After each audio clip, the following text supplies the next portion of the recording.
Alright,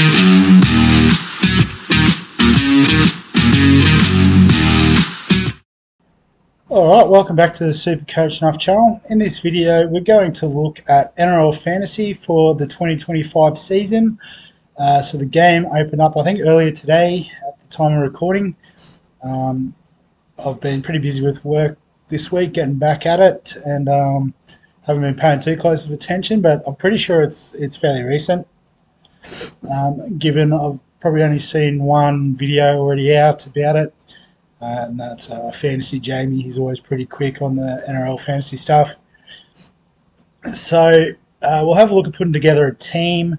So it looks like we've got 10 mil to spend. You only have 21 players. So it looks like the same as last year. Not going with the flex or anything crazy like that with like in Supercoach.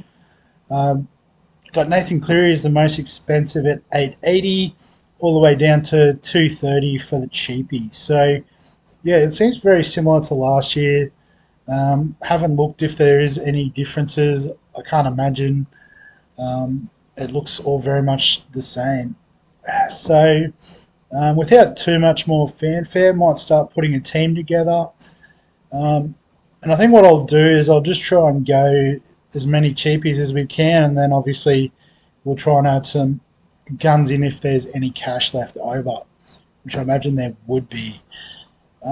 So Toya, is pretty popular shout for the centres, so we'll lock him away. After that, let's see, is there any other bottom dollar? I haven't really heard too much. Maybe Tom Duffy if he gets the jump at the Cowboys. Derby's another one at that price point.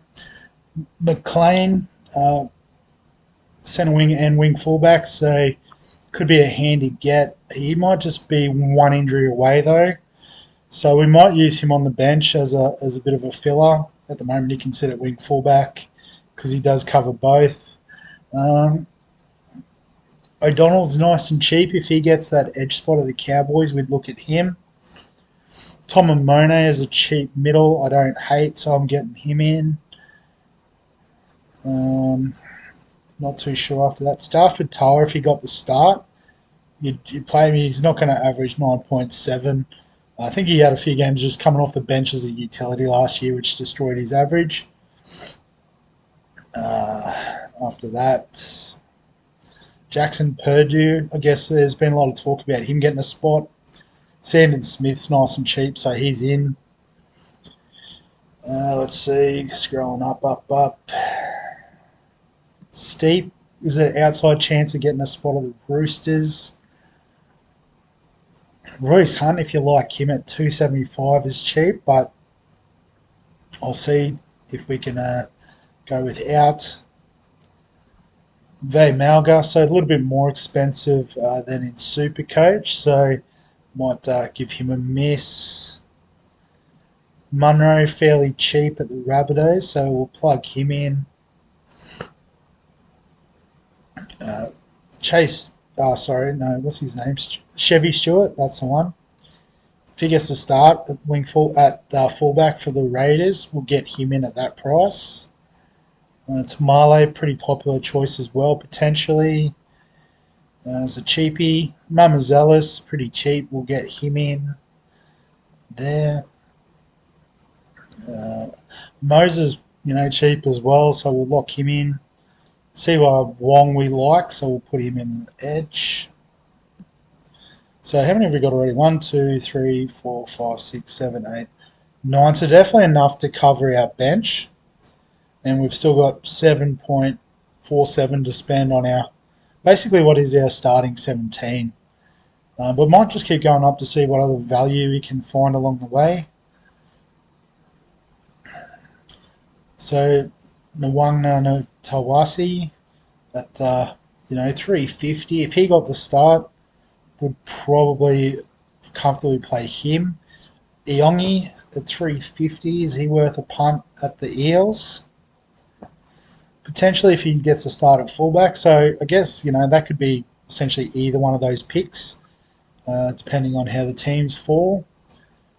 Montoya, if he got the spot on the wing at the Bulldogs, the dual position might be enough to sort of convince us to bring him in the team.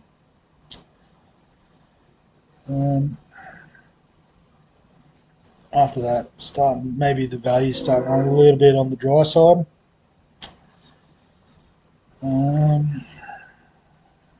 Which is fine. Because honestly, most of these players will probably, push onto our bench, so, we'll be sort of targeting in the middle here anyway. Josh Schuster at 400, probably not that keen. Fini Fuiaki, we do like, we might put him in. So I guess some of the other guys, like I know Nafahu White, Corey Horsburgh, quite cheap in Supercoach. Seemingly not so much in fantasy. Nafahu White there at 415.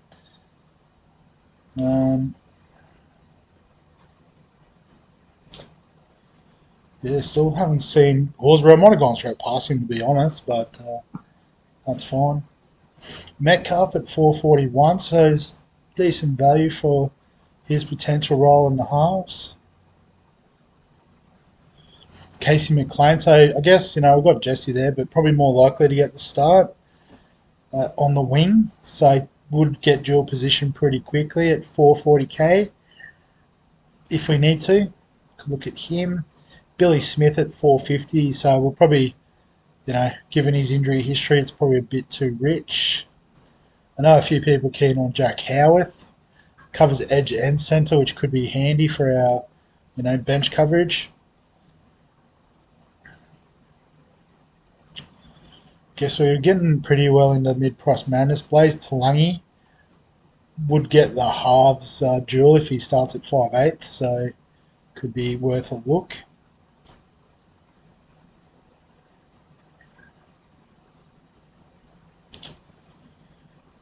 After that, yeah, so it's all very mid-price. I guess don't know if there's that much value. Like maybe Tom Gilbert if he gets a start. So I think at this point we might go up to the top and work our way down. So is it worth getting Cleary and Hines?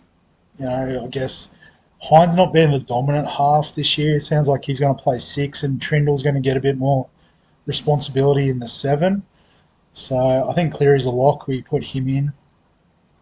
And you could swap with Sean Smith. Isaiah Yeo, is it worth a go on him at the start of the season? Payne Haas. I guess, we can look towards the guys we sort of have looked at in Supercoach, which, like a Mitch Barnett, dual position 700k as opposed to 800, playing hopefully what we think is the Tohu Harris type role. So we'll get him in. Tino at 700. Maybe. Let's put him in and see how we go.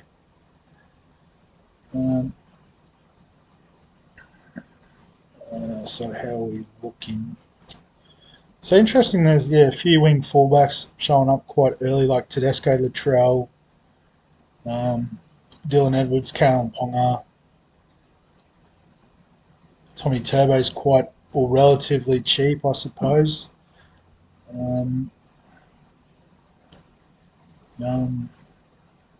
Kyle Matangi probably going to start at lock this season with Murray injured. So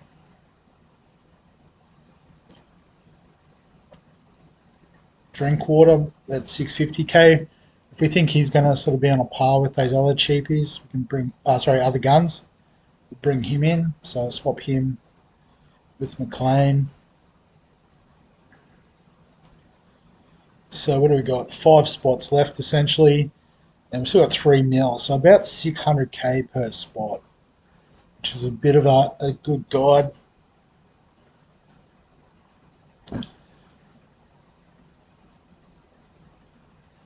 So just having a look, I think what we might do, if we scroll down, because it sounds like that Duffy is in a potentially good spot. So we might just put him as like a 250k cheapie. He'll probably sit emergency 8 for a minute. But then that gives us 3 mil to spend on the last 4 players. So we can, this is very much turning into a guns and rookies type setup, which I'm not upset about, if I'm being honest. So about 750k. So obviously we could look at Yo or a Haas, like just fully flesh out our front row. Could we do both? Have Barnett as an edge player? Um, let's try it. Why not? Just to see what it looks like to be rich for a second. So then Barnett as an edge. Wong can go to the bench. Um, so what are we left with? 1.39. So I think maybe we jump on. Um, we've got we've got one gun half. We probably need a second half. So Hines, Hughes potentially, although the Storm have a bit of a tough start. Um, After that, we're in the sort of DCE. Matt Burton. Bulldogs have a pretty decent schedule. Fogarty, dominant man there. Moses, not sure if he's goal kicking. That's sort of putting me off a bit there. Um, Someone like Dylan Brown at 650. Guess don't know if he's that fantasy relevant. Definitely more of a super coach type player. After that, we're getting pretty cheap anyway. Let's see if we can afford Nico. So give us 560k. So just update where we're at. So we've got a couple of cheap hookers. We could potentially look for a more of a keeper type option there. Got two gun halves, three big middles. So generally the halves and the middles are the highest scoring or most consistent scoring at that high level as well. Um, but the wing fullbacks did average well, a little bit more inconsistent. So with 568 to spend, it's probably going to be a value pick whichever way we look at it. But we'll start. We've got Dylan Walker probably starting at lock, but I think he'll job share a bit with Aaron Clark. Madison, if he gets a good role, but we don't know what roles he's doing just yet. K Weeks playing fullback. I think he scored more when he was playing in the 7 last year. Fletcher Sharp, if he got a job in the halves, would be interesting.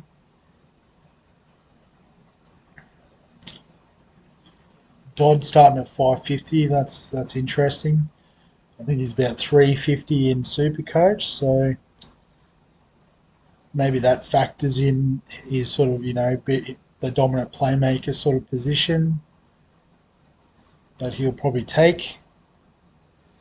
Ryan Pappenhausen at 530 if you like him as a pick.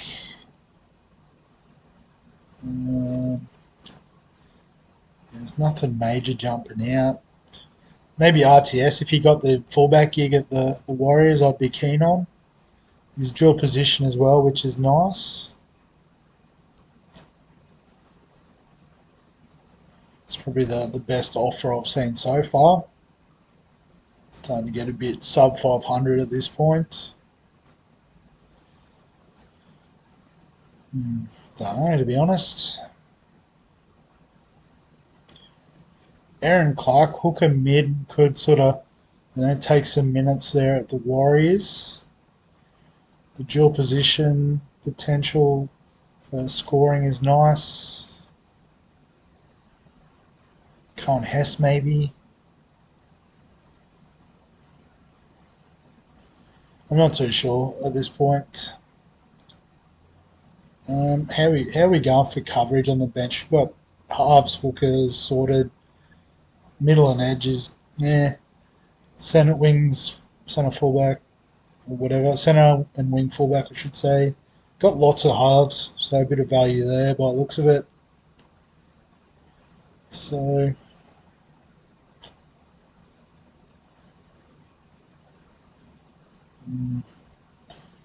Where do we cover? Maybe another middle. I don't know. What's best available? Maybe, I guess, someone like Corey Horsburgh. Don't know if he's got a big difference on his average of 40, but depends on minutes, I suppose.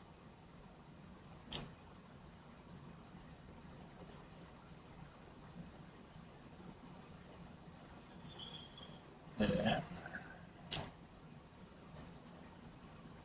Just trying to think, what are some of the other... I guess maybe, another alternative is cut down one of these big guns. So Haas or Yo, maybe. It feels sacrilegious cutting either of them. But, well, actually, put him back in.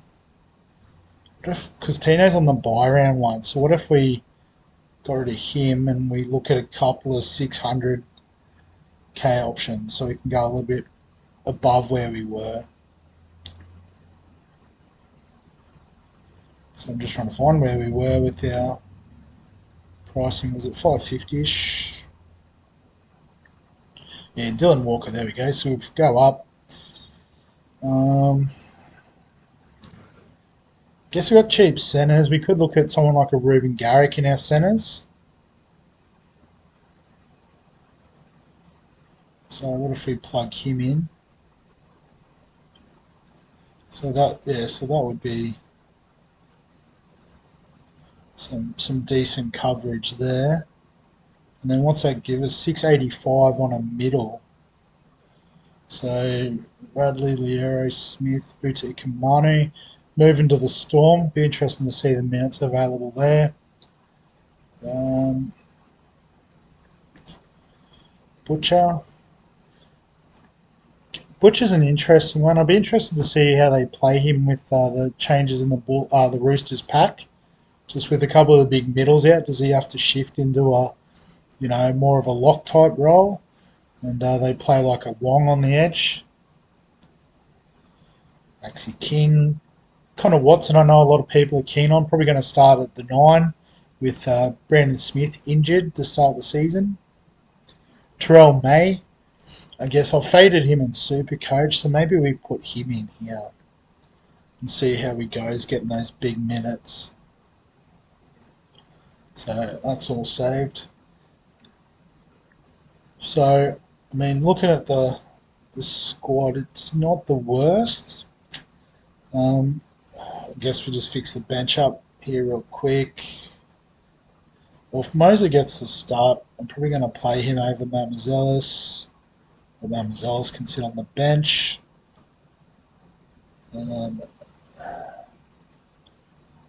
Just swap Smith in. Maybe we'll see why Wong gets a start. We'd probably play him. So, well, maybe, yeah, I don't know. These last few we can just sort of shuffle around, however. But looking at the team, the on-field team's pretty strong, big in the middle and the halves where we probably get the most scoring. Barnett's a player I'm keen on this year. Finifuaki, if he gets the start, we like. Moser, if he gets the start. So it's, it does depend on teams. Garrick and Drinkwater, sort of a couple of guns at the back. Could argue a little bit light, again, given, the elite fullbacks are up there. But given they can be a little bit more inconsistent in fantasy, because the attacking stats aren't sort of, as highly scored, we might be able to get them in a bit easier, I think. So I'll leave the team as it is. I'll go away and do some research now it's all open. But it's, I guess, more of an initial reaction. And I'm sure people will tell me where I've gone wrong. That's what's great about having a YouTube channel. But I guess before we wrap up, we will set up a league for everyone who wants to join. Okay, let's try. I've never tried regenerating the leagues. So yeah, we definitely want both of these. Is it going to regenerate with the same teams? Okay, yeah, choose who to invite from last year. So if I leave that, it'll be fine. But you can see the league pin there, VC6NYK6J. I will copy that, put it in the description below this video too. So yeah, that's fine. I'll skip that step and I will view the league. So that's all set, ready to go. Brilliant. If I go back to my leagues, so I'll regenerate the open one as well. So this is just based off overall. So we can have as many people join as we want. Um, but the head-to-head league is capped at, I think it was 16, it just said. So if we need to, we'll create a second league. I don't think I've had to in the past, but that's fine. And I'll copy that link in a bit, but I'll just put the team back on the screen so we can wrap up the video. As always, if you've got any questions, comments, thoughts, love to see it in the description below, or in the comment section rather, below the video. It's all down below the video. Give us a like if you enjoy the NRL fantasy content in particular. Subscribe to all the fantasy sports content on the channel. And other than that, we'll catch you in the next one.